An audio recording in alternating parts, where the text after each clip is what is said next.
कल हमने पढ़ा था राष्ट्रपति की शक्तियों के बारे में पढ़ा था, वैधानिक शक्तियों के बारे में और कार्यपालिक शक्तियों के बारे में, है ना।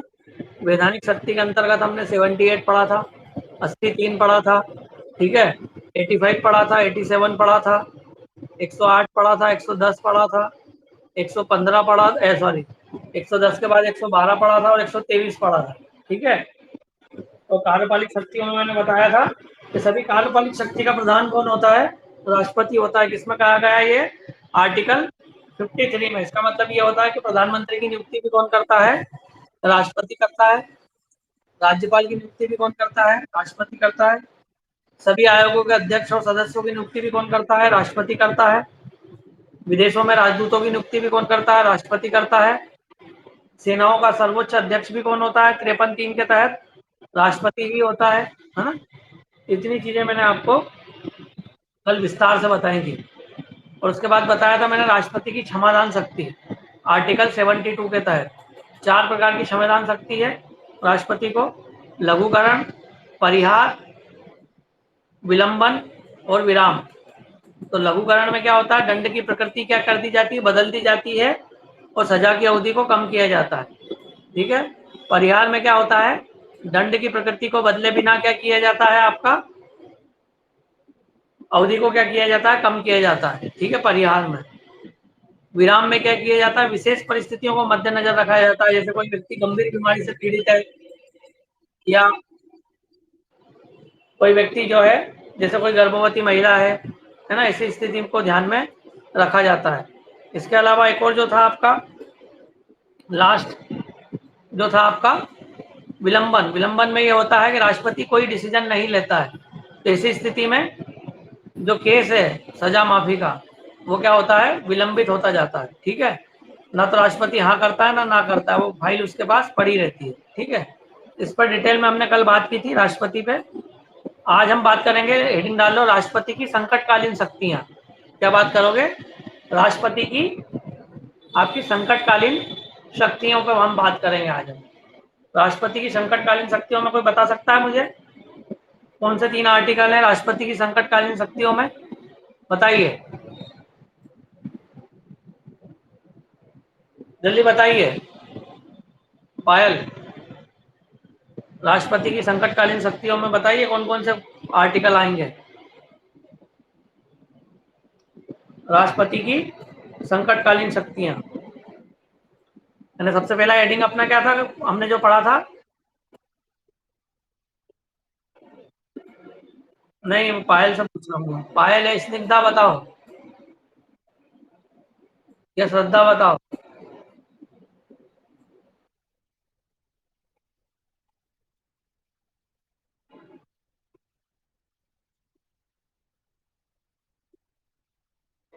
बिल्कुल सही, इन तीनों पे बात करेंगे आज हम, है ना। इसके अलावा हम राष्ट्रपति के विशेषाधिकार पर बात करेंगे और ये टाइम रहा तो उपराष्ट्रपति के बारे में भी थोड़ा बहुत पढ़ लेंगे। तो सबसे पहले हम बात करेंगे राष्ट्रपति की संकटकालीन शक्तियां। सभी नोट कर दो, हेडिंग क्या डाल दोगे आज का, राष्ट्रपति की संकटकालीन शक्तियां। तो राष्ट्रपति की जो संकटकालीन शक्तियां हैं उसमें जो पहला आर्टिकल है वो है 352। 352 के बारे में कोई बता सकता है, आर्टिकल 352 में 3 बातें हैं। 3 बातों में क्या लगाया जा सकता है, राष्ट्रीय आपातकाल लगाया जा सकता है राष्ट्रपति के द्वारा। 3 बातें कौन कौन सी कोई बता सकता है, 3 वो कौन सी बातें हैं जिसके आधार पर राष्ट्रीय इमरजेंसी यानी नेशनल इमरजेंसी लगाई जा सकती है। नेशनल इमरजेंसी का मतलब ये होगा कि सभी राज्य सरकारें क्या हो जाएंगी, भंग हो जाएंगी और समस्त शक्तियां जो है राज्य की समस्त कार्यपालिक शक्तियां भी किसमें निहित हो जाएंगी, राष्ट्रपति में निहित हो जाएंगी। अर्थात राष्ट्रपति जो है पूरे देश पर क्या करेगा, कैबिनेट की सलाह पर क्या करेगा, काम करेगा, ठीक है। तो इसको बोलते हैं राष्ट्रीय आपातकाल। तो राष्ट्रीय आपातकाल में राज्यों की विधानसभाएं क्या हो जाएंगी, भंग हो जाएंगी। और कई बार ये भी होता है राष्ट्रीय इमरजेंसी में कि आर्टिकल 19 भी आपका क्या हो जाता है, सस्पेंड हो जाता है। आर्टिकल 19 अर्थात आपको जो 6 प्रकार की स्वतंत्रता मिली हुई है वो भी आपकी खत्म हो जाएगी। अर्थात आपकी बोलने की आजादी, घूमने की आजादी, ठीक है, या निवास करने की आजादी, ठीक है, या व्यापार करने की आजादी, वो भी छीनी जा सकती है, लेकिन उसमें भी कुछ कंडीशन है। तो कोई बच्चा मुझे पता है कि ऐसी कौन सी 3 बातें हैं आर्टिकल 253 में, सॉरी 352 में, 352 में ऐसी कौन सी 3 बातें हैं 352 में जिसके आधार पर राष्ट्रीय इमरजेंसी लगाई जा सकती है, राष्ट्रीय आपातकाल राष्ट्रपति के द्वारा लगाया जा सकता है। आर्टिकल 352, 3 बातें हैं उसमें, बताओ कौन कौन सी 3 बातें हैं? महायोग शब्द, हाँ सोफिया बताओ। हाँ पहला एक, हाँ युद्ध की स्थिति में। दूसरा, दूसरा बताओ, युद्ध की स्थिति, दूसरा कारण जल्दी, कोई ऐसा बच्चा जिसको तीनों कारण याद हो, जल्दी से बोलो। बिल्कुल सही है ना, युद्ध है, भारी आक्रमण है और सशस्त्र विद्रोह। 3 चीजें याद रखना है, यदि युद्ध हो जाए या भारी आक्रमण हो जाए, यानी युद्ध नहीं हो, सिर्फ आक्रमण हो रहा है, विदेश कोई कोई किसी देश का हमारे देश पर आक्रमण हो रहा है। जैसे देखा था ना आपने वो अभिनंदन, जब वो हाँ पाकिस्तान पहुंच गया था, तो उस समय ऐसी भारी आक्रमण जैसी स्थिति बन गई थी भारत में। युद्ध नहीं कह सकते उसको, लेकिन आक्रमण हो गया था, इधर से इधर विमान एक दूसरे को क्या होने लगे थे, जवाब देने लगे थे, तो एक प्रकार से भारी आक्रमण की स्थिति बन रही थी। ठीक है, तो वो युद्ध नहीं कह सकते उसको आप, है ना। युद्ध तो खुले रूप से होता है, पर वो एक प्रकार से क्या हो रहा था, भारी आक्रमण हो रहा था, ऐसी अभी स्थिति बन गई। युद्ध हो सकता है, भारी आक्रमण हो सकता है, और तीसरा हो सकता है सशस्त्र विद्रोह। सशस्त्र विद्रोह यानी देश में ही सरकार के खिलाफ क्या हो गए, सेना यदि खड़ी हो गई, या लोग यदि सरकार के खिलाफ बंदूक लेके क्या हो गए, खड़े हो गए, सशस्त्र विद्रोह कहलाता है ना। कहने का मतलब शस्त्र के को लेकर क्या हो जाए, विद्रोह हो जाए सरकार के खिलाफ। तो 3 स्थितियां हैं, युद्ध हो जाए, भारी आक्रमण हो जाए, या सशस्त्र विद्रोह हो जाए। अब कोई बच्चा है मुझे बताए कि जो जो आपका वो है सशस्त्र विद्रोह है, ये पहले संविधान निर्माण के समय ये शब्द था कि नहीं था? यदि नहीं था तो इसके पहले कौन सा शब्द था? और वो शब्द वो शब्द कब हटाया गया? कौन से संविधान संशोधन से हटाया? किसने हटाया? बोलो आप सबसे पहले। नहीं नहीं, कोई नया बच्चा बोलो, कोई नया बच्चा जल्दी से। हाँ वही,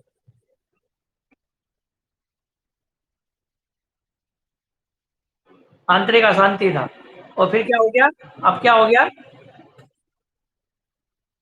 सशस्त्र विद्रोह हो गया। पहले आंतरिक अशांति हुआ करता था ये शब्द। तो आंतरिक अशांति से क्या दिक्कत आ रही थी, जो हटा के फिर सशस्त्र विद्रोह करना पड़ा? आंतरिक अशांति शब्द क्यों हटाया आखिर? संविधान में जब 3 शब्द थे पहले संविधान निर्माण के समय, युद्ध, आंतरिक अशांति और आपका भारी आक्रमण, है ना।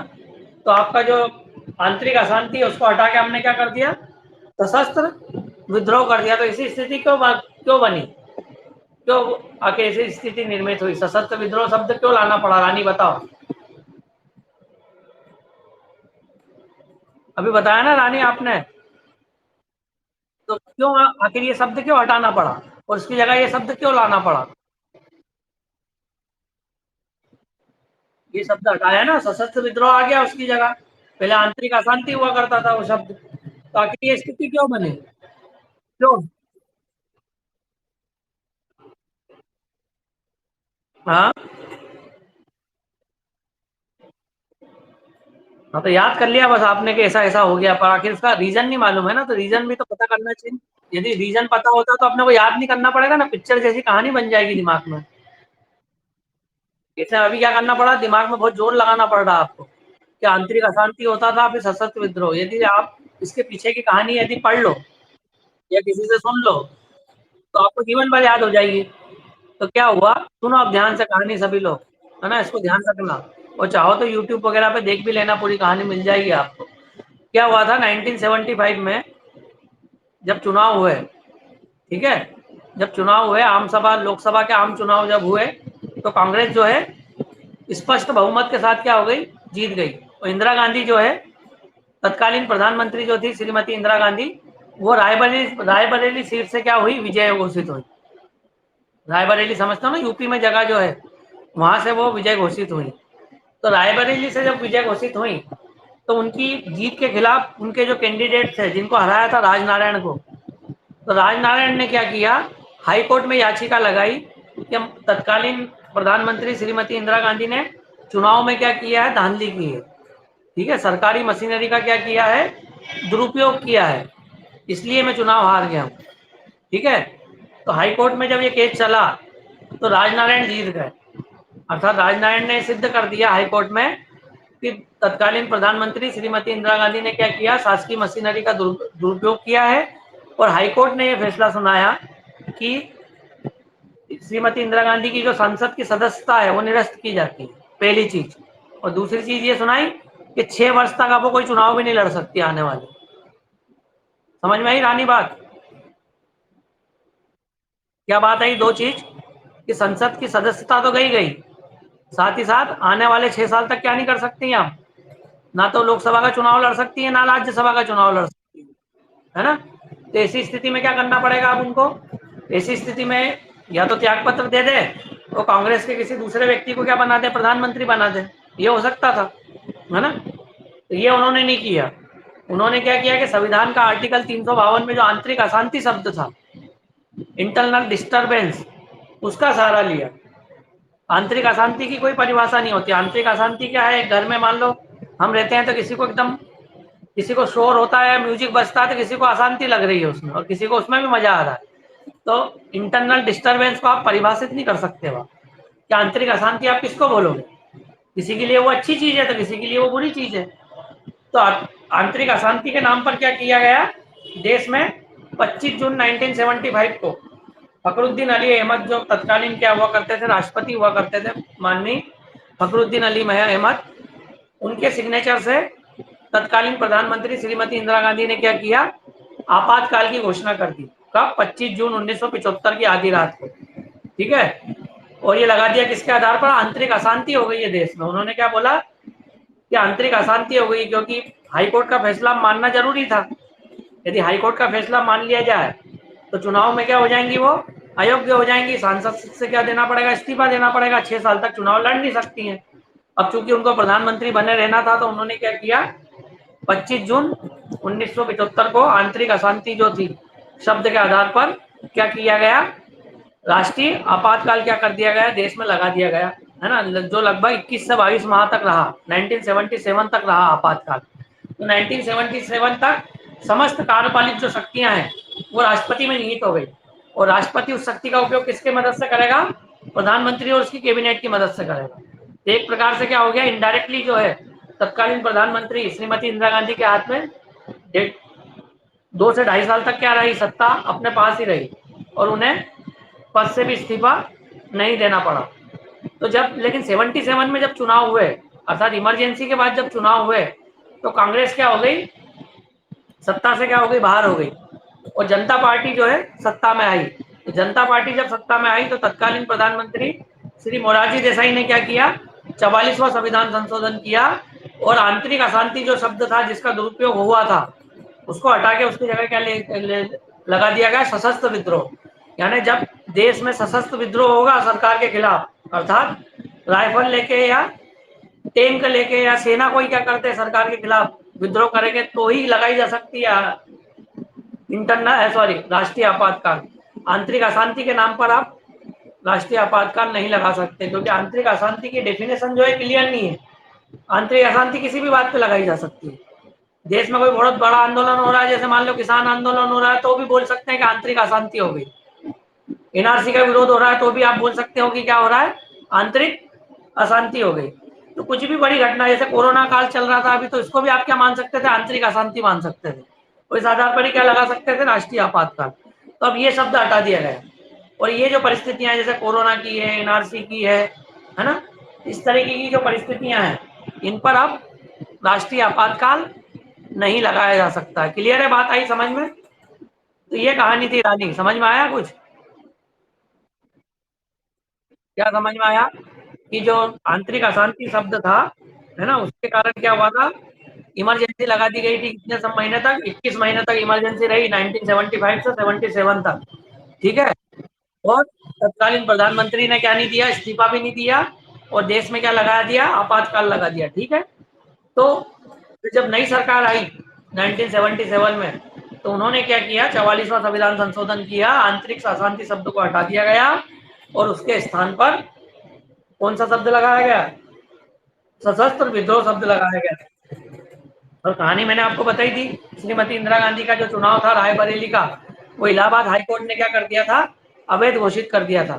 ठीक है, और श्रीमती इंदिरा गांधी को 6 वर्ष तक चुनाव लड़ने के लिए क्या मान लिया था, अयोग्य बना दिया था कि 6 वर्ष तक अब वो चुनाव नहीं लड़ सकती। अब ऐसी स्थिति में प्रधानमंत्री बन ही नहीं सकती थी। तो उन्होंने फिर संविधानविदों से क्या ली होगी, राय ली होगी, और उसके आधार पर क्या लगा दी, देश में आंतरिक अशांति के आधार पर देश में क्या लगाया, राष्ट्रीय आपातकाल लगाया। जिस समय 1975 में 25 जून को लगाया था आपातकाल, उस समय तत्कालीन राष्ट्रपति कौन थे, श्री फखरुद्दीन अली अहमद। ये याद रखना, श्री फखरुद्दीन अली अहमद तत्कालीन राष्ट्रपति हुआ करते थे। तो ये तो हो गई कहानी, ये 3 शब्द वाली कहानी हो गई, और ये शब्द वाली जो चेंज हुआ इसकी कहानी हो गई।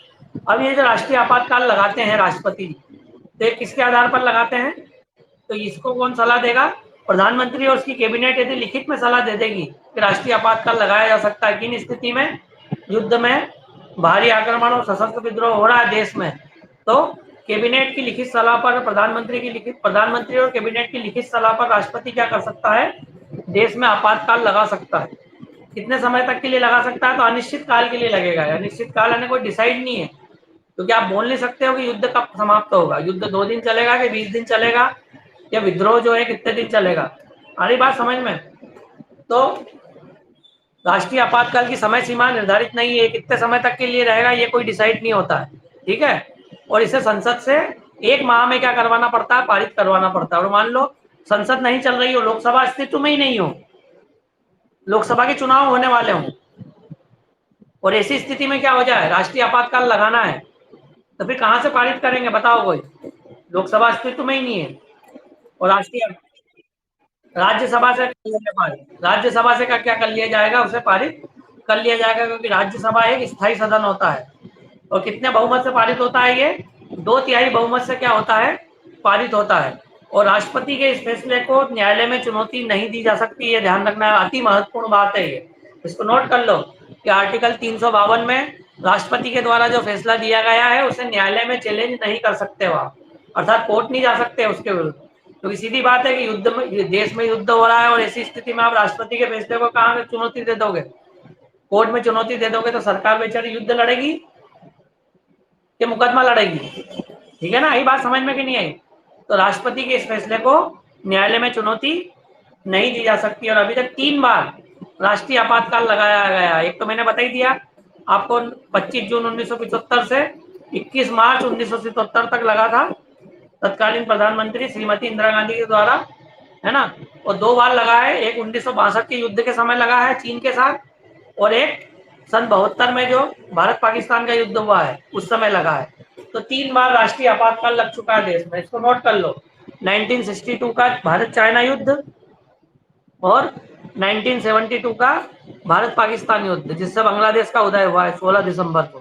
16 दिसंबर 1972 को बांग्लादेश की क्या हुई है, स्थापना हुई है। बांग्लादेश पहले क्या कहलाता था, पूर्वी पाकिस्तान कहलाता था। ठीक है, और अभी वर्तमान जो पाकिस्तान है वो पश्चिम पाकिस्तान कहलाता था, और बीच में भारत स्थित था। तो भारत ने क्या किया था, तत्कालीन बांग्लादेश को क्या किया था, 1972 में आजाद कराया था। ठीक है, तो उस समय भी देश में क्या लगा था, आपातकाल लगा था। ठीक है, 1962 में जब चाइना से युद्ध हुआ भारत का, जब भी आपातकाल लगा था। आवाज आ रही सभी को माही? हाँ ठीक है। तो ये कहानी आपको समझ में आई इसके पीछे की। तो कितनी बार आपातकाल लगा है, 3 बार। 1962 में चाइना के खिलाफ, 72 में भारत पाकिस्तान, और 75 में इंटरनल डिस्टर्बेंस के आधार पर या आंतरिक अशांति के आधार पर श्रीमती इंदिरा गांधी के द्वारा लगाया। 3 बार आपातकाल लगा है राष्ट्रीय आपातकाल। और राष्ट्रीय आपातकाल को लगाने की अनुमति कौन देता है, राष्ट्रपति देगा। किसके आधार पर देगा, प्रधानमंत्री और कैबिनेट की लिखित सलाह पर देगा।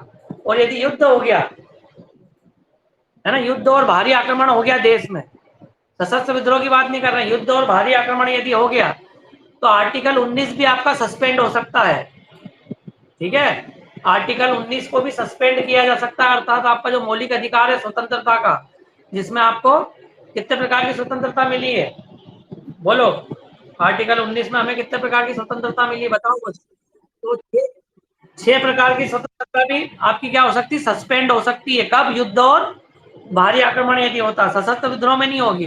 ठीक है, युद्ध और भारी आक्रमण होता है तो आप राष्ट्रीय आपातकाल में क्या होता है, आपकी स्वतंत्रता क्या हो जाएगी, सस्पेंड हो जाएगी, और राज्य के जितने भी विषय होते हैं, अभी कहाँ हो गई, वो तो एक अलग चीज थी, वो तो कोरोना के कारण, वो अलग चीज है, वो आपातकाल नहीं कहलाएगा, है ना, वो एक अलग चीज है। बीमारी महामारी से बचने के लिए क्या किया गया, आपके स्वास्थ्य के लिए किया गया, लेकिन आपके बोलने की आजादी तो थी ना, फेसबुक व्हाट्सएप पे तो आप बोल रहे थे ना, समाचार चैनल तो सब चालू थे, अखबार तो सब चालू थे, ठीक है, ठीक है, और घूमने का भी समय था निश्चित, ऐसा नहीं, थोड़ी बहुत छूट भी मिलती थी ना, हफ्ते में एक आध बार छूट भी मिलती थी, तो वो उसको आप इमरजेंसी नहीं बोल सकते हो। राष्ट्रीय आपातकाल जब होगा तो आपका अखबार भी नहीं आएगा, टेलीविजन में भी समाचार नहीं आएंगे, ये भी ध्यान रखना।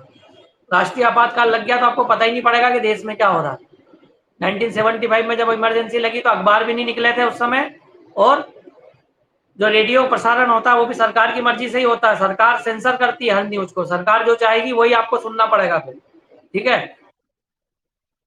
नहीं, लाइट का वो नहीं, लाइट तो रहेगी आपके पास, आप लेकिन बाहर नहीं जा सकते हो बिना अनुमति के, आप इकट्ठा नहीं हो सकते हो, कहने का मतलब धारा 144 लग जाती है, कर्फ्यू नहीं लगता है, लेकिन आप क्या कर सकते हो, आप बोल नहीं सकते हो, कोई सम्मेलन नहीं कर सकते हो, आप सभा नहीं कर सकते हो, आपके जो जो 6 जो अधिकार है आपको बाधित हो जाएंगे, ठीक है।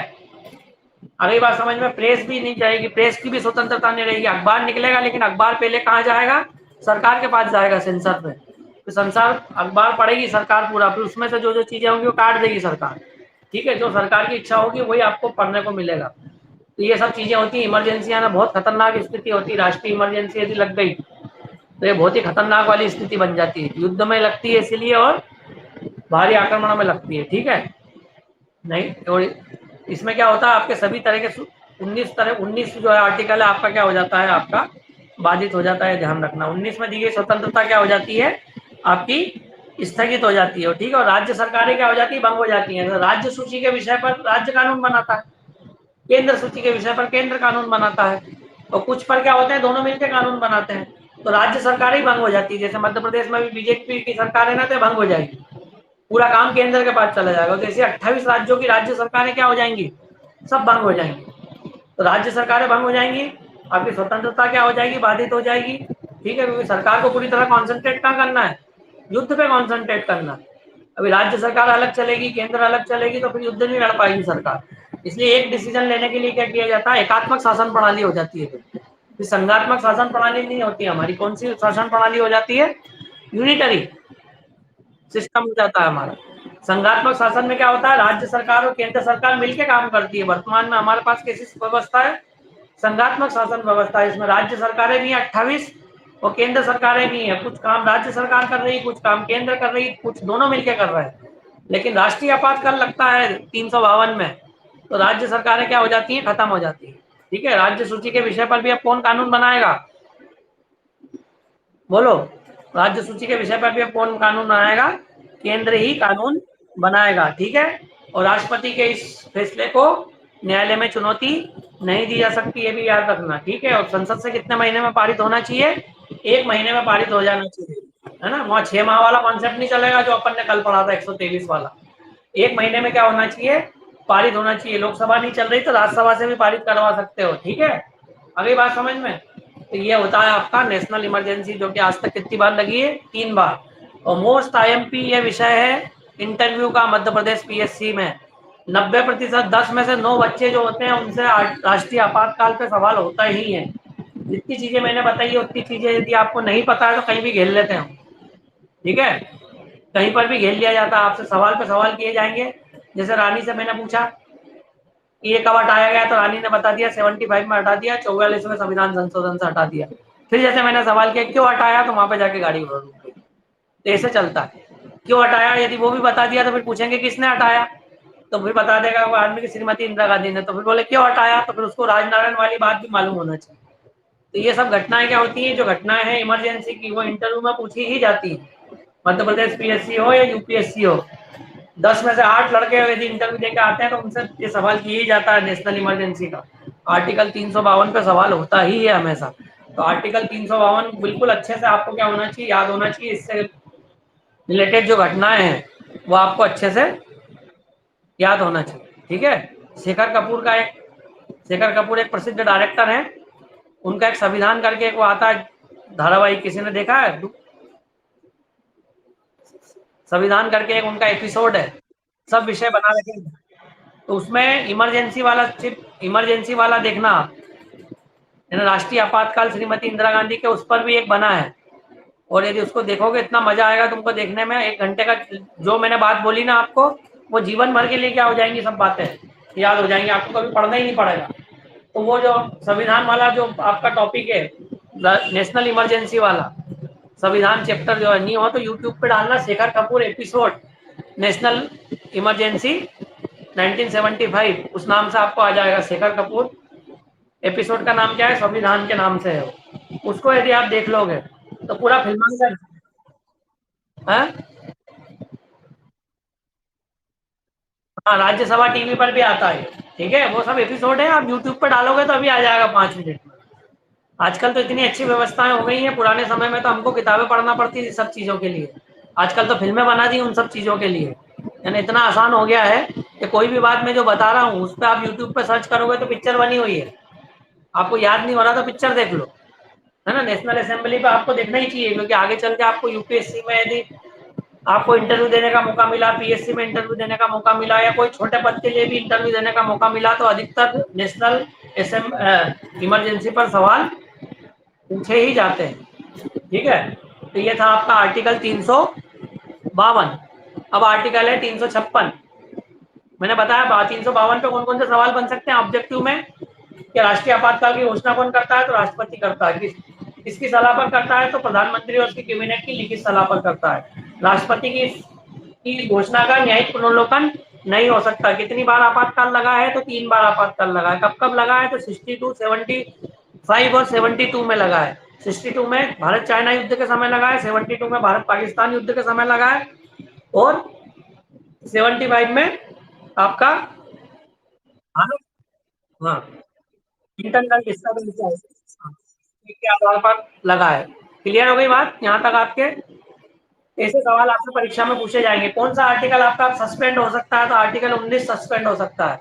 राज्य सूची के विषय पर केंद्र कानून बना सकता है, तो कब बना सकता है, तो बना सकता है आर्टिकल 352 में। तो ये कौन सा गुण कहलाता है, संविधान का कौन सा कैरेक्टर है, तो एकात्मक शासन व्यवस्था एक गुण है। भारत में कैसी शासन व्यवस्था है वर्तमान में, तो संघात्मक शासन व्यवस्था, इसको बोलते हैं फेडरल सिस्टम। क्या बोलते हैं, फेडरल सिस्टम बोलते हैं अंग्रेजी में, संघात्मक शासन व्यवस्था, जिसमें राज्य सरकारें और केंद्र सरकार आपस में मिलकर क्या करती है, काम करती है। जैसे वर्तमान में भी जो स्थिति बन रही है, ये संघात्मक शासन व्यवस्था है। लेकिन यदि युद्ध हो जाएगा, भारी आक्रमण हो जाएगा, सशस्त्र विद्रोह हो गया और राष्ट्रीय इमरजेंसी लग गई, तो हमारी व्यवस्था कैसी हो जाएगी, फिर यूनिटरी हो जाएगी, एकात्मक शासन व्यवस्था हो जाएगी, ठीक है।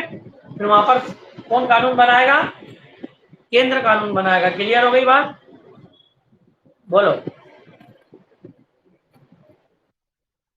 क्लियर है, आगे बढ़े। तो अब आगे बढ़ते हैं आर्टिकल 356। कोई बताओ मेरे को इसके बारे में जल्दी से, 30 सेकंड में जल्दी से।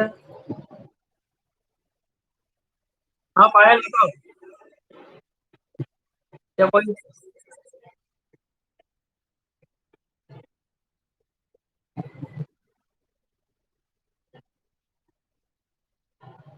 राज्यपाल को पता कैसे लगता है,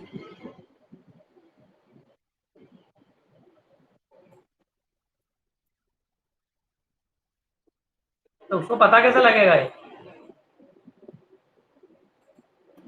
वो तो राजभवन में बैठा है ना अकेला, उसको कोई बताने वाला कोई थोड़ी है। उसके पास क्या मशीनरी है क्या, उसको पता कैसे लगेगा।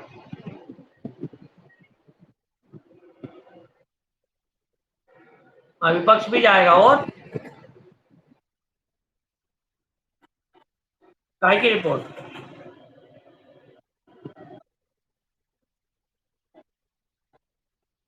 हाँ, तो विपक्ष तो बता सकता है ना, विपक्ष बोल सकता है ना कि हमारे देखो सरकार के पास क्या नहीं रहा, संविधान, सरकार के पास क्या नहीं रहा, बहुमत नहीं रहा, तो सरकार को क्या कर दो, गिरा दो। तो विपक्ष बताएगा, विपक्ष से उसका आभास होगा, है ना। ये तो बात हो गई काय की, कि सरकार के पास बहुमत नहीं है। लेकिन मान लो राज्य में कभी कैसी स्थिति बन गई, संवैधानिक मिशन यदि फेल हो गई, यानी मान लो राज्य में दंगे हो गए खूब, है ना, राज्य में दंगे होने लगे, सरकार स्थिति नियंत्रण में नहीं कर पा रही। मान लो ये कोरोना काल था, कोरोना काल जैसी स्थिति बनी थी ना, जैसे ऑक्सीजन नहीं मिल रही थी, ये स्थिति जैसे बहुत समय तक चलती है, तो भी क्या लग सकता था, राज्य में राष्ट्रपति शासन लगता। कोई राज्य ऐसा होता तो वो स्थिति संभाल ही नहीं पाता, तो केंद्र को क्या करना पड़ता, अपने हाथ में लेनी पड़ती ना व्यवस्था। कोई राज्य सरकार हाथ ऊंचे कर देती कि आप हमसे नहीं संभल रहा, तो क्या करोगे आप ऐसी स्थिति में? ऐसी स्थिति में क्या होती, संवैधानिक मिशनरी आपकी फेल हो गई, लॉ एंड ऑर्डर आपका क्या हो रहा है, प्रभावित हो रहा है, लोगों का स्वास्थ्य क्या हो रहा है, प्रभावित हो रहा है।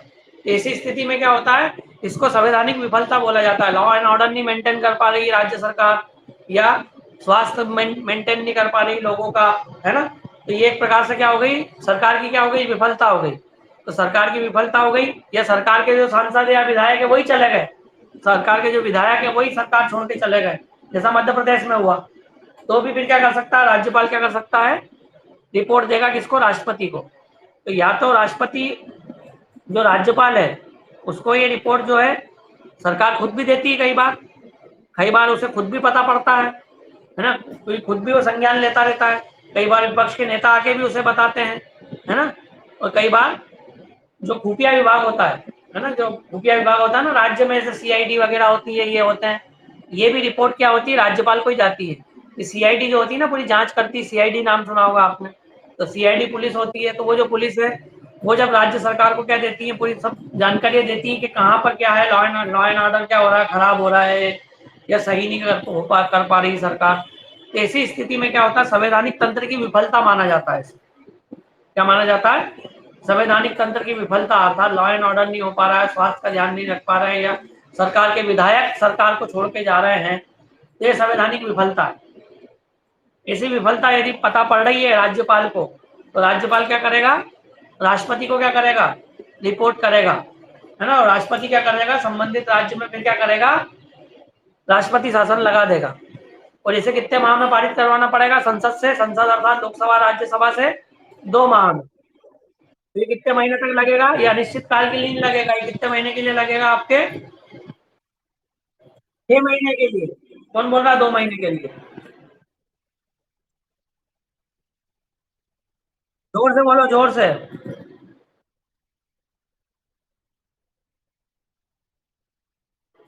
हाँ, कब तक बढ़ता रहेगा,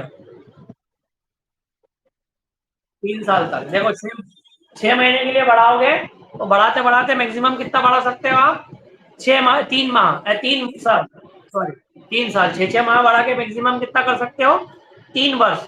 और 3 वर्ष के पश्चात फिर चुनाव करवाना ही पड़ेंगे आपको, ठीक है।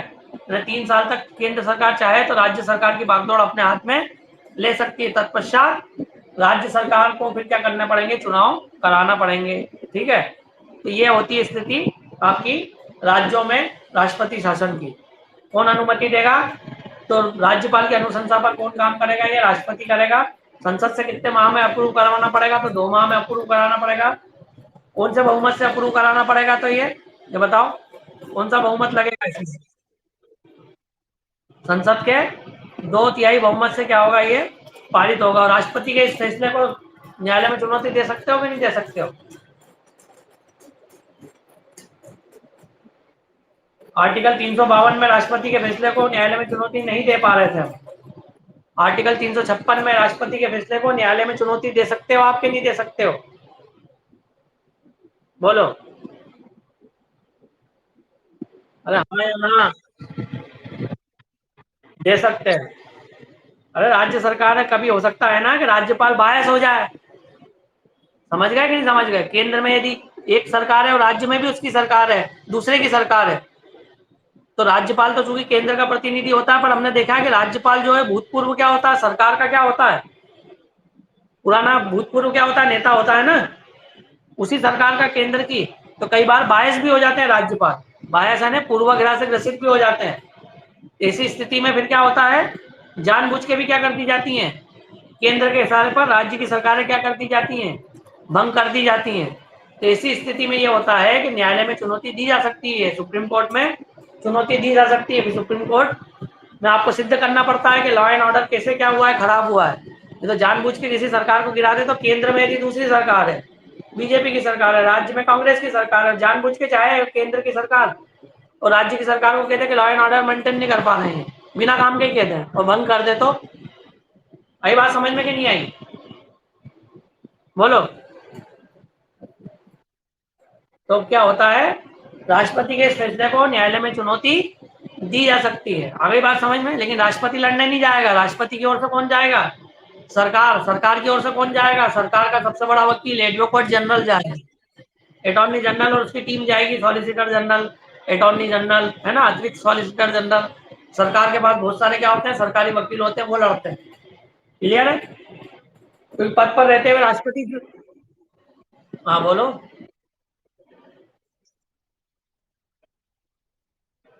कौन सा मुद्दा? कहने का मतलब ये है कि राष्ट्रपति ने, सॉरी, राज्यपाल ने किसी राज्य में अनुशंसा कर दी राष्ट्रपति शासन लगाने की। जैसे मध्य प्रदेश में ही समझ लो कि मध्य प्रदेश में कांग्रेस की सरकार है और राज्यपाल ने कह दिया कि आपकी सरकार भंग की जाती है क्योंकि आप लॉ एंड ऑर्डर मेंटेन नहीं कर पा रहे हो। ठीक है? हाँ तो बोलो। है ना, आप लॉ एंड ऑर्डर मेंटेन नहीं कर पा रहे हो, जानबूझ के कर दी मान लो, है ना, क्योंकि राज्यपाल के पास पावर है।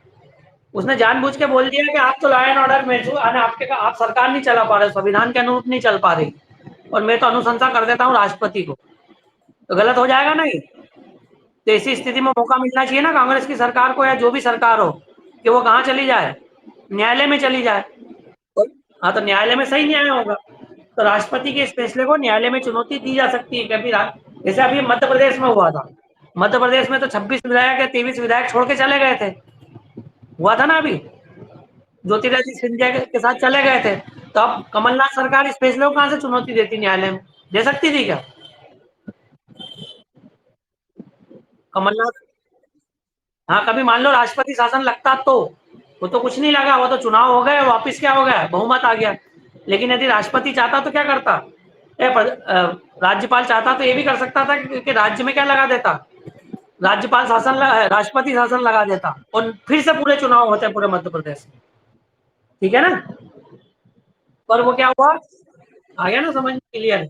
तो क्या होता है, इसमें मौका दिया जाता है राज्यों में, जब भी राष्ट्रपति शासन लगेगा आर्टिकल 356 के तहत, तो मौका दिया जाएगा संबंधित सरकार को न्यायालय में जाने का, और केंद्र को सिद्ध करना पड़ेगा कि आखिर लॉ एंड ऑर्डर किस आधार पर आपने क्या की, सरकार भंग की है। भाई बात समझ में कि नहीं आई?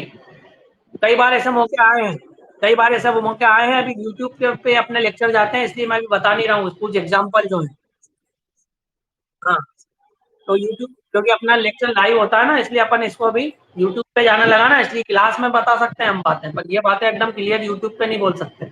जैसे कई बार ऐसे मौके आए हैं, वो अभी मैं यहाँ पे नहीं बता सकता आपको, है ना, लाइव क्लास में नहीं बता सकता क्योंकि यूट्यूब पे भी अपना लेक्चर जाता है ना, तो कुछ गलत भी हो सकता है उसका इम्पैक्ट। ठीक है ना, जैसा, तो इसलिए अपन क्लास में उस पर डिस्कस कर सकते हैं, लेकिन ये लाइव में क्लास में बात नहीं कर सकते उसको।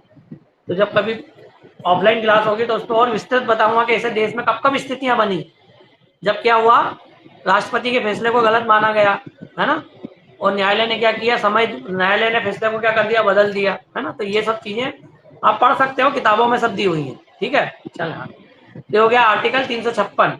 अब है आर्टिकल 360, बोलो कोई।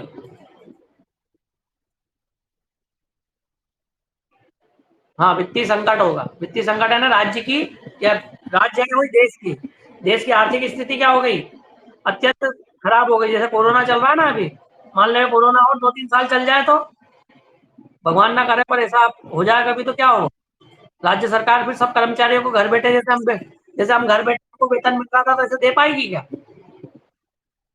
नहीं दे पाएगी। वो तो अच्छा हुआ कि भगवान की दया से क्या हुआ, 2 महीने में सब खत्म हो गया। मान लो ये स्थिति 8 महीने चलती तो सरकार हमको 50-50 हजार, 1-1 लाख रुपए वेतन दे सकती थी क्या घर बैठे? नहीं दे पाएगी ना। तो ऐसी स्थिति में क्या होगा, जब सरकार की वित्तीय स्थिति क्या हो जाती, खराब हो जाती है, वो कई के कारण भी हो सकती है, जैसे अभी कोरोना के कारण हो सकती थी पर नहीं हुई, अच्छा हुआ। 1991 में जब खाड़ी युद्ध था उस समय, है ना, इराक और अपना अमेरिका का, उस समय देश की आर्थिक स्थिति क्या हो गई थी, खराब हो गई थी, तेल की कीमतें बहुत ज्यादा बढ़ गई थी, है ना। उस समय ग्लोबलाइजेशन का जमाना नहीं था, हम कोई सी चीज बाहर से मंगाते ही नहीं थे, बाहर से सिर्फ तेल मंगाते थे और तेल के दाम अत्यंत बढ़ गए एकदम से। तो सरकार की आर्थिक स्थिति क्या हो गई, खराब हो गई, कोई वैकल्पिक साधन ही नहीं है आपके पास।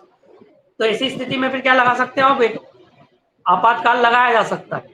अभी देश में देखा जाए तो 2 ही बार ऐसी स्थिति आई है, 1991 में आई थी, 1990-91 में आई थी ऐसी स्थिति, और देखा जाए तो अभी ये 2020 और 21 में भी बन रही थी ऐसी स्थिति। आपने देखा होगा छत्तीसगढ़ सरकार ने क्या किया था, कर्मचारियों के वेतन 40% कम कर दिए थे, कर रहे थे कि नहीं? पढ़ा होगा आपने। तो पूरी उसको वित्तीय आपातकाल नहीं बोल सकते। वित्तीय आपातकाल क्या होता है कि कर्मचारियों के वेतन ही रोक दे सरकार पूरे, ठीक है। जितने भी कार्मिक है ना, कार्मिक में क्या हो सकता है, राष्ट्रपति से लेकर वो आपका सुप्रीम कोर्ट के मुख्य न्यायाधीश से लेकर चपरासी तक का वेतन क्या किया जा सकता है, रोका जा सकता है ना। रोका भी जा सकता है या बंद भी किया जा सकता है, वो तो निर्भर करेगा सरकार के ऊपर। अब सरकार को लग रहा है कि एक दो दो महीने में स्थिति क्या हो सकती है, सुधर सकती है, तो वो रोक भी सकती है और ये भी बोल सकती है कि वो नहीं दे पाएगी, आप लोग घर चले जाओ 1 महीने के लिए, है ना। तो वित्तीय आपातकाल का मतलब ये होता है कि सरकार की आर्थिक स्थिति यदि जर्जर हो जाती है तो इसी स्थिति में राष्ट्रपति क्या लगा सकता है, वित्तीय आपातकाल लगा सकता है। इसे 2 माह में क्या करवाना पड़ेगा, संसद से पारित करवाना पड़ेगा। अभी बात समझ में नहीं आई, बोलो। 2 महीने में क्या कराना पड़ेगा इसे, पारित का। इसमें जो सुप्रीम कोर्ट के मुख्य न्यायाधीश है, सीजेआई, उनका भी वेतन रोका जा सकता है। ध्यान रखो कितनी बड़ी बात है, ठीक है ना। राष्ट्रपति उनका वेतन भी रोक सकता है, सुप्रीम कोर्ट के मुख्य न्यायाधीश का, ठीक है ना। बोलो। अब राष्ट्रपति देखो, जब सुप्रीम कोर्ट के मुख्य न्यायाधीश का वेतन रोक सकता है ना, वो यदि ऐसा रोकेगा तो इतनी तो उसमें भी वो होगी कि वो अपना वेतन भी रोक ले। इतना तो समझ रहे हो कि नहीं समझ रहे हो। जैसे आप कोई अधिकारी हो किसी विभाग में, आपके अंडर में 50 कर्मचारी है, आपने 50 कर्मचारी का वेतन रोक दिया, तो इतनी तो नैतिकता अपने में भी बनेगी कि हम हमारा भी रोक दें, कि नहीं रोकोगे। हाँ, जब वो पूरे देश के कर्मचारियों का वेतन रोक रहा है तो नैतिकता के आधार पर, ऐसा लिखा हुआ नहीं है, राष्ट्रपति को भी पावर दिया हुआ है। अब राष्ट्रपति की इच्छा है कि वो 5 लाख रुपए लेता रहे, पर इतनी तो नैतिकता राष्ट्रपति में रहेगी ना, देश का पहला नागरिक है वो, देश का प्रथम नागरिक है, तो वो नैतिकता के आधार पर क्या करेगा, अपना वेतन नहीं लेगा उसको, है ना। क्योंकि राष्ट्रपति को सुविधाएं इतनी ज्यादा मिलती हैं, 455 कमरों का तो मकान है उनका। कितने का, कितने कमरे का मकान होता है राष्ट्रपति भवन, 455 कमरे हैं। हाँ 455, उसमें कम से कम 5,000 कर्मचारी अंडर में काम करते होंगे, खाने पीने रहने वाले, माली और ये सब। 5 लाख रुपए वेतन की आवश्यकता उनको काय की, कोई है ही नहीं, ठीक है। वो तो नाम मात्र का वेतन है, देखा जाए तो 5 लाख वेतन। तो जब वो सुप्रीम कोर्ट के मुख्य न्यायाधीश का वेतन क्या करेगा, रोकेगा, तो अपना भी रोक लेगा नैतिकता के आधार पर। और संविधान में ऐसा कहीं नहीं लिखा है कि राष्ट्रपति का वेतन भी रुक जाएगा। संविधान में ये जरूर लिखा हुआ है, जैसे मैं पढ़ के सुनाऊं, कि उच्चतम न्यायालय और उच्च न्यायालय के न्यायाधीश के वेतनों को भी राष्ट्रपति क्या कर सकता है, रोक सकता है, आर्टिकल 360 के तहत, ठीक है। और ये नहीं लिखा है कि राष्ट्रपति का वेतन, तो राष्ट्रपति से ऊपर तो कोई है ही नहीं ना, ये आदेश कौन निकालेगा रोकने का, वो तो स्वयं ही बोल रहे। वो आप बात समझ में आ रही कि नहीं, राष्ट्रपति का वेतन रोकने के लिए राष्ट्रपति से ऊपर की शक्ति चाहिए, वो कहाँ है, समझ में आ रही ना बात। तो राष्ट्रपति जब सबका रोकेगा तो उसका भी रोक लेगा, ये मान के चलो, क्योंकि देश का क्या है, प्रथम नागरिक है, वो अपने कर्तव्यों को अच्छे से क्या करता है, समझ सकता है। वो काय के लिए आपातकाल लगा रहा है कि देश की आर्थिक स्थिति क्या हो रही है, खराब हो रही है। देश का क्या है, वो मुखिया है, जैसे परिवार का मुखिया है, आपके खर्चे में क्या कर देता है। यदि माता पिता, देखा होगा आपने, माता पिता की यदि आर्थिक स्थिति थोड़ी खराब हो जाती है, जैसे अभी कोरोना काल चल रहा है, अधिकांश घरों में ऐसे ही हो रहा है, तो आपके खर्चों में यदि माता पिता ने कमी कर दी है, तो माता पिता क्या, आपने देखा है कि माता पिता तो खूब खर्च कर रहे हैं और आपके खर्चों में क्या कर दी, कमी कर दी। ऐसा किसी घर में हो रहा है क्या, ऐसा एग्जाम्पल किसी के घर में देखने को मिला कि आपके खर्च तो कम कर दिए माता पिता ने कोरोना के कारण, क्योंकि क्या नहीं हो रही, आमदनी नहीं हो रही, क्योंकि कई बच्चे के माता पिता व्यापारी होंगे, व्यापार चल नहीं रहा है, तो आपके खर्चों में तो कमी कर दी और खुद अपने खर्चे बराबर रखे हुए। ऐसा हुआ कहीं पे, किसी घर में हुआ क्या ऐसा, बोलो, हाँ या ना। नहीं होता ना। तो जब राष्ट्रपति, हाँ, तो राष्ट्रपति जब सुप्रीम कोर्ट के मुख्य न्यायाधीश का वेतन रोकेगा, तो सीधी सी बात है, वो नैतिकता के आधार पर क्या करेगा, अपना वेतन भी क्या कर लेगा, वो रोक लेगा।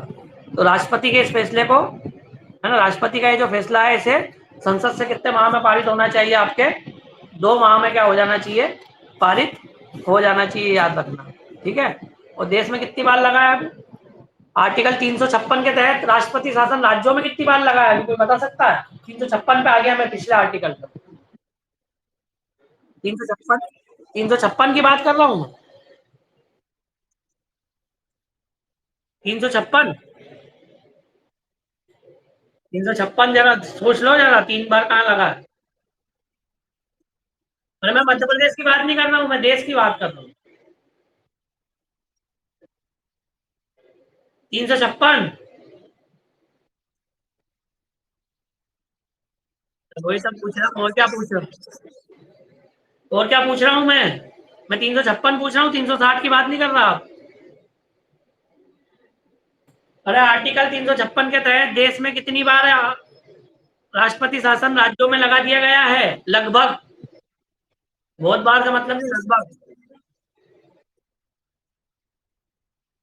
हाँ, 125 कौन बोला बताओ? हाँ सही है, बिल्कुल सही है। लगभग 125। हाँ, पहली बार पंजाब में लगा था, और सबसे लंबा कहाँ, सबसे ज्यादा बार कहाँ लगा है? ये सबसे पहला तो पंजाब में लगा था, मैंने बताया था ना। पहले लेक्चर में ही मैंने बताया था, याद करो। जब मैंने पहले लेक्चर पढ़ाया था, एक दो लेक्चर, उसमें बताया था कि सबसे पहली बार कहाँ लगा था? पंजाब में लगा था, याद है? ठीक है। और एक दो आंकड़ा और बताया था, फिर मेरे को याद नहीं आता है। तो ये याद रखना आप कि 356 तो कई बार। वित्तीय आपातकाल कितनी बार लगा है देश में?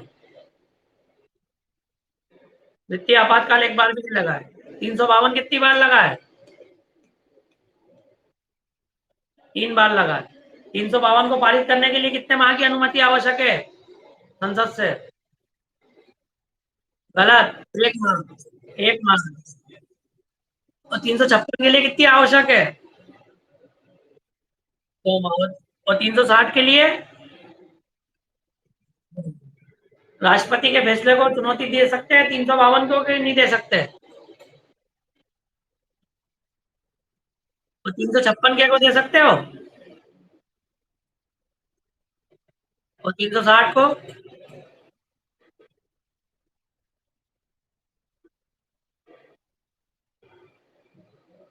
जानबूझ के सरकार बोल दे तो हमको वेतन नहीं देना, हमारी आर्थिक स्थिति खराब है, तो फिर क्या कर लो? सीधी बात है।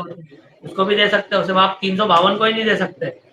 राष्ट्रपति के सभी फैसलों को चुनौती दी जा सकती है, बस एक या दो। एक तो ये वाला फैसला है, और एक आध कोई और आएगा, अदरवाइज सब फैसलों को क्या है, वो जो क्षमादान शक्ति थी ना राष्ट्रपति की, जिसमें वो फांसी क्या कर देता है, माफ कर देता है, सजा को कम कर देता है, उस फैसले को भी क्या दे सकते हो आप?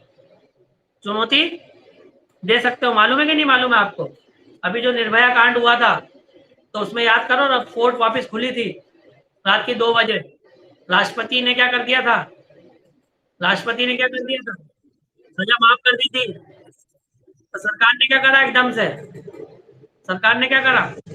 5 बजे शाम को यदि राष्ट्रपति ने सजा माफ, वो कैदी के नहीं है, माफ नहीं होगी इनकी फांसी। ठीक है। तब सरकार को मालूम था कि कहाँ जाएंगे वापस? कहाँ पे जाएंगे? कोर्ट में जाएंगे। तो क्या करो, एक काम करो, रात को ही कोर्ट खोल लो। ठीक है। क्योंकि कोर्ट में जाएंगे, फिर ये समय लेके आएंगे 2 महीने बाद का, तो 2 महीने तक तो स्थिति क्या हो जाएगी, उनको तो फांसी तुरंत देना थी ना। देखा था ना कितनी जल्दी करी सरकार ने। सरकार ने रात में क्या कर दी, रात की 2 बजे क्या कर दी? सरकार को मालूम था। सरकार पूरी तैयारी से बैठी थी, याद है उस समय? 5 बजे राष्ट्रपति ने मना करा, तो 11 बजे सरकार कोर्ट खोल के बैठ गई कि आ जाओ, आ जाओ, लगा दो याचिका। और वही हुआ। रात की 11 बजे गए, और 11 बजे क्या कर दी कोर्ट ने, क्या कर दी, याचिका खारिज कर दी। हो गया, खेल खत्म। अब दूसरी बार थोड़ी जा सकता वापिस राष्ट्रपति के पास। राष्ट्रपति ने तो फैसला दे ही दिया था कि फांसी दी जाए। अब उस राष्ट्रपति के फैसले को आप कहा क्या कर सकते हो, चुनौती दे सकते हो? तो सरकार बैठी हुई है कि तुम दो 5 बजे। 5 बजे हम फैसला सुनाते हैं, 6 बजे तुम चुनौती दो, तो 7 बजे हम वापिस फैसला सुना देंगे। वही हुआ। रात की 11 बजे क्या खोली गई दोबारा, कोर्ट खोली गई। ठीक है ना? तो ये होता है। यदि मान लो वो फैसले को चुनौती नहीं देते, तो सजा क्या होती, वो तो बरकरार ही रहती फिर। क्योंकि उसमें क्या हो गया था, फांसी की डेट जो है डिक्लेयर हो गई थी, इस तारीख को क्या होगी, फांसी होगी। तो अब फरियादी कहाँ जाएगा? राष्ट्रपति के पास जाएगा। ठीक है। अब राष्ट्रपति के पास गया फरियादी, तो राष्ट्रपति ने यदि क्या कर दिया, निरस्त कर दी वो याचिका, तो अगले दिन सुबह क्या होना है, फांसी होना है। ठीक है। अब उसके पास क्या विकल्प है कि राष्ट्रपति के फैसले को क्या कर सकता है, वो चुनौती दे सकता है। कब? शाम की 5 बजे से सुबह की 6 बजे के बीच में। ठीक है ना? 13 घंटे हैं उसके पास। तो सीधी बात है कि 13 घंटे में जाएगा न्यायालय में, तो न्यायालय खुलेगा उसके लिए। तो यही हुआ था, आपने देखा था निर्भया केस में जब फांसी हुई थी उन लोगों को, तो रात को क्या किया गया था, कोर्ट खोला गया था और कोर्ट ने क्या कर दी, निरस्त कर दी और सुबह फांसी हो गई। तो राष्ट्रपति की क्षमादान शक्ति का भी क्या हो सकता है, न्यायिक पुनर्लोकन हो सकता है। ठीक है, क्लियर है। चलो अब अगला क्या है, अगला है उपराष्ट्रपति, जिसके बारे में हम कल चर्चा करेंगे। पूरा पढ़ लेना उपराष्ट्रपति क्या है। उपराष्ट्रपति पढ़ेंगे, प्रधानमंत्री पढ़ेंगे, सीएजी के बारे में पढ़ेंगे, अटॉर्नी जनरल के बारे में पढ़ेंगे। इतना यदि केंद्र सरकार में आपने पढ़ लिया तो संविधान का बहुत कुछ भाग आपको समझ में आ जाएगा, क्योंकि जैसा कि जैसा केंद्र में ऐसा कैसे राज्य में। ठीक है, फिर उसके बाद कुछ ज्यादा नहीं बचता संविधान में। ठीक है, फिर सब एक एक दिन में एक एक टॉपिक। हाँ बोलो, बोलो।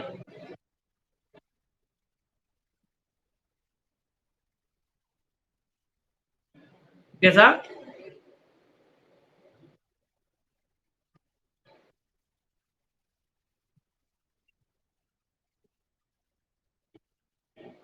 अंतर कुछ नहीं है, जो आपके वो बता रखे हैं, क्या नाम से, जितने भी आपके वो हैं अनुच्छेद है ना। अनुच्छेद में क्या होता है, डिटेल वर्णन है सब चीजों का, है ना। अनुसूचियों में जैसे सबसे पहले क्या है, केंद्र और राज्य क्षेत्र है, भाग एक में है, उसके बारे में डिटेल वर्णन आपको इधर अनुच्छेदों में मिल जाएगा। अगली बात समझ में। भाग दो है आपका शपथ है, कौन किसको है, वेतन भत्ते हैं, भाग दो है आपकी अनुसूची भाग दो में। उनके साथ में डिटेल सब क्या मिल जाएगी, अलग अलग आर्टिकलों में आपकी डिटेल मिल जाएगी। भाग तीन आ गया आपका शपथ, कौन किसको शपथ दिलाएगा, तो शपथ का पूरा वर्णन अनुसूची में हो जाता है इधर, और डिटेल पूरा वर्णन आपका आर्टिकल में हो जाता है। क्लियर, समझ में आई ना बात। तो उसमें शॉर्ट में रहती है सब चीजें, और उधर सब डिटेलिंग आपकी उसकी अनुच्छेदों में क्या है, डिवाइड रहती है। जैसे आपका है पंचायती राज व्यवस्था, कौन सा अनुसूची है आपकी, 11वीं। उस 11वीं अनुसूची में सबको पूरा नहीं दिया है, पूरा कहाँ मिलेगा आपको, 243 ए से ओ तक में मिलेगा। 12वीं अनुसूची में क्या है, नगरीय निकाय है, और वहां पे पूरा नहीं मिलेगा आपको, मिलेगा कहाँ, वहां मिलेगा। आगे समझ में। 10वीं अनुसूची में क्या है, दल बदल। दल बदल के बारे में सब विस्तृत जानकारी अलग अलग आर्टिकलों में मिलेगी आपको। आगे समझ में। तो जो स्ट्रक्चर बनाया गया है, संविधान का ढांचा बनाया गया, तो उसमें दो पिलर रखे गए, एक अनुसूची और अनुच्छेद। अनुसूची में आपका क्या है, बड़ी बड़ी बातें बता डाल दी गई, उसके बारे में विस्तार से वर्णन आपको कहाँ मिलेगा, अनुच्छेदों में मिलेगा फिर। ठीक है।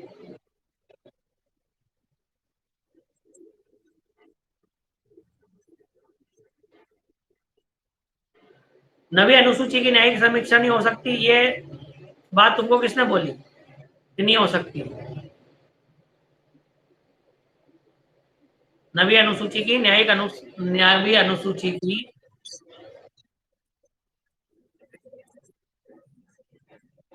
एक काम करना, क्लास खत्म हुआ ना जैसे ही, है ना, तो यूट्यूब पे लिखना नवी विद्या फर्स्ट, क्या बोलोगे यूट्यूब पे, क्या बोलोगे, विद्या फर्स्ट सत्येंद्र सर, क्या बोलोगे यूट्यूब पे, विद्या फर्स्ट सत्येंद्र सर नवी अनुसूची, क्या बोलोगे। यूट्यूब पे देखना लेक्चर, वहां पे पता लग जाएगा कि नवी अनुसूची की न्यायिक समीक्षा हो सकती है कि नहीं हो सकती है। आज ये ध्यान रखना कि नवी अनुसूची की पहले था कि न्यायिक अनुसूची, नवी अनुसूची की न्यायिक समीक्षा नहीं हो सकती, लेकिन वर्तमान में नवी अनुसूची में जो विषय डालते हैं उनका न्यायिक पुनर्लोकन हो सकता है, ध्यान रखना। अब ये डिसीजन आ गया है, 2007 या 8 में एक सुप्रीम कोर्ट का डिसीजन आया था कि अब सरकार जो है, जो भी कानून बना के नवी अनुसूची में डालेगी उसका न्यायिक पुनर्लोकन हो सकता है। ठीक है, इस पर मैंने एक विस्तृत लेक्चर बनाया है, अभी क्लास के बाद ही देखना उसको। क्या लिखोगे, विद्या फर्स्ट सत्येंद्र सर नवी अनुसूची। ठीक है, मात्र 10 मिनट का लेक्चर है, उसमें पूरी डिटेल में सब बातें मैंने बताई हैं। और यही बात जो मैं बोल रहा हूँ कि वर्तमान में जो न्यायिक नवी अनुसूची है उसका न्यायिक पुनर्लोकन हो सकता है, पहले नहीं होता था। और क्यों नहीं होता था, सब बातें मैंने बताई, वो लंबा विषय हो जाएगा, अपने को आधा घंटा लग जाएगा। क्लियर है। तो अब ध्यान रखना, नवी अनुसूची जुडिशली रिव्यू से मुक्त नहीं है, जुडिशली रिव्यू हो सकता है नवी अनुसूची में, इसको याद रखना। क्लियर है। चलो और पूछो कुछ, और पूछो सवाल किसी का, नहीं तो बंद करें। हाँ।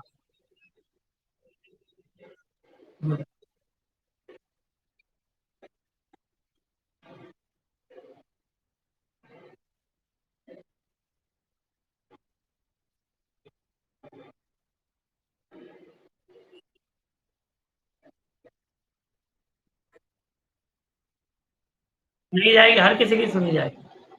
हर किसी की सुनेगा, है ना। सुप्रीम कोर्ट के फैसलों को आप दे सकते हो ना, चुनौती दे सकते हो राष्ट्रपति के पास, राष्ट्रपति के पास है आपके पास लेकिन हर व्यक्ति थोड़ी जा पाता है, हर व्यक्ति वकील ही नहीं कर पाएगा, इतना एफर्ट ही नहीं लगा पाता हर व्यक्ति के सुप्रीम कोर्ट तक जाए और फिर सुप्रीम कोर्ट के बाद राष्ट्रपति के पास भी जाए, इतना वो भी तो होना चाहिए उसके।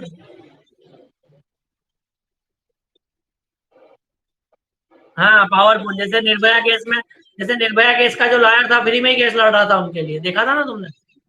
हाँ यदि, लेकिन वो यदि चाहते, वो जो उनके आरोपी थे, उनके पास इतना कोई पैसा नहीं था, उनके पास इतना दम नहीं था कि सुप्रीम कोर्ट चले जाते वो इस केस को लेके, ठीक है ना।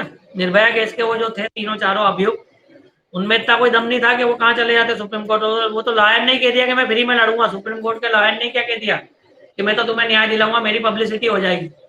वो तो पब्लिसिटी के लिए क्या किया उसने, है ना।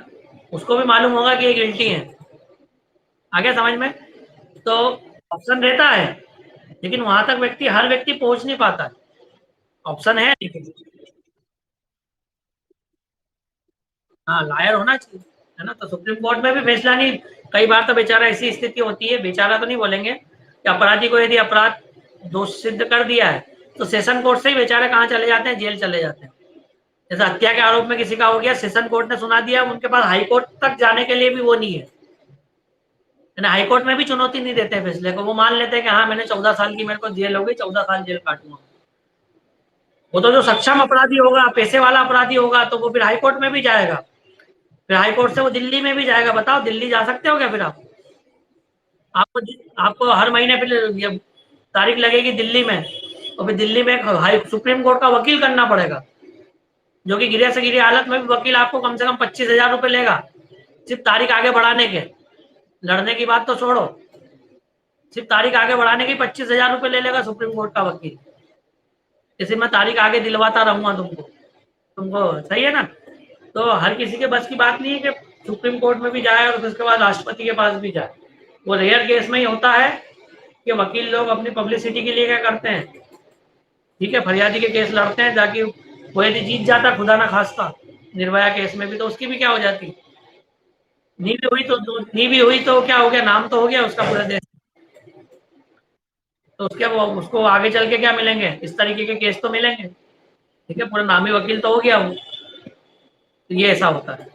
तो हर केस में फांसी की सजा का हो या कोई सी भी सजा हो, सुप्रीम कोर्ट ने दी है, तो राष्ट्रपति के पास आप गुहार लगा सकते हो, लेकिन वो रीजन तो चार ही है उसके पास, लघुकरण कर सकता है, परिहार कर सकता है, परिवलंबन कर सकता है और विराम, और फांसी की सजा को भी माफ कर सकता है, ये भी है, ठीक है।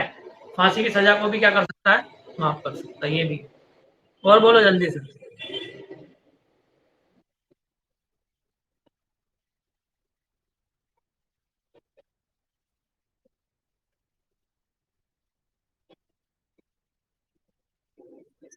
करती है ना, विधिक सहायता देती थे 39A के तक, सरकारी वकील देती है, पर सरकारी वकील आपका पक्ष ही नहीं रखता मजबूती से, उसको तो क्या मिलेगा, उसको तो तनख्वाह मिल रही है ना, वो एक प्रकार से सरकारी कर्मचारी जैसे ही रहता है। भगवान ना करे किसी का भी सामना सरकारी वकील से हो, और यदि सरकारी वकील से यदि सामना हो तो तुमको पता पड़ जाएगा वो वकील कुछ करता ही नहीं है, वो आपका पक्ष सेशन कोर्ट में ही नहीं रखेगा, वहीं हरवा देगा आपको। हाई कोर्ट में भी मिलेगा आपको, पर वो आपका पक्ष रखेगा ही नहीं ढंग से, ये रियलिटी है। सरकार आपको विधिक सहायता उपलब्ध कराती है, निःशुल्क विधिक सहायता, पर आप सोच लो जो सरकारी चीज होती है उसका क्या रहता है, सरकारी अस्पताल की क्या स्थिति है, सरकारी स्कूलों की क्या स्थिति है, सरकारी वकील की भी क्या स्थिति है। अब क्या है कि अब मैंने इस लेक्चर को भी रिकॉर्ड करना बंद कर दिया, यूट्यूब पे आएगा नहीं, तो अपन बात कर सकते हैं, अपन कुछ भी बोल सकते हैं। तो जिस प्रकार सरकारी स्कूल की स्थिति है, सरकारी अस्पताल की स्थिति है, इस प्रकार समझ सकते हो कि सरकारी वकील भी कैसा रहता होगा। समझ में आई ना बात, कि नहीं आई बात। आपने निर्भया के केस में देखा था वो वकील कितनी मेहनत कर रहा था, निर्भया के केस में देखा था ना कितनी मेहनत कर रहा था, रात की 2 बजे भी जा रहा था वो, जा रहा था कि नहीं जा रहा था। तो सरकारी वकील कोई सिंपल केस में यदि सरकारी वकील मिला तो वो करेगा क्या इतनी मेहनत, बताओ। उसको तो आप पैसे ही नहीं दे पा रहे हो, बस वो तो केस लड़ रहा है, तो वो कोई इतनी मेहनत करेगा क्या, आपका पक्ष रखेगा क्या इतनी मजबूती से, नहीं रखेगा, ठीक है। तो ये होता है। और बताओ, और बताओ। अब तो ऑफलाइन हो गया, रिकॉर्ड रिकॉर्ड नहीं हो रहा, अपन कुछ भी बोल सकते हैं, सरकार की बुराई भी कर सकते हैं। रिकॉर्ड नहीं हो रहा क्योंकि लेक्चर। ठीक है, चलें फिर करें ऑफ। हाँ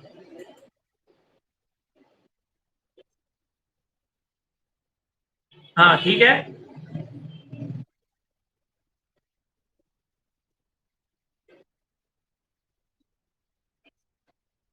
51A में है। मूल कर्तव्य जो है 51A में है। और 51 में क्या है, अंतर्राष्ट्रीय शांति और सुरक्षा है। क्लियर। 10 नहीं है वो, 11 है। 11 है ना वो। 11 एक जुड़ा है ना एक और। 86 में संविधान संशोधन से माता पिता का या अभिभावकों का ये कर्तव्य है कि बच्चों को क्या दिलाए, निःशुल्क और अनिवार्य शिक्षा दिलवाए। ठीक है। क्लियर। चलो ठीक है। तो वही 1.5 घंटे की क्लास हो गई लगभग। कल करते हैं, अब कल मिलते हैं। ठीक है, अब 1.5 घंटे की क्लास रहा करेगी। ठीक है। चलो, गुड नाइट सभी को।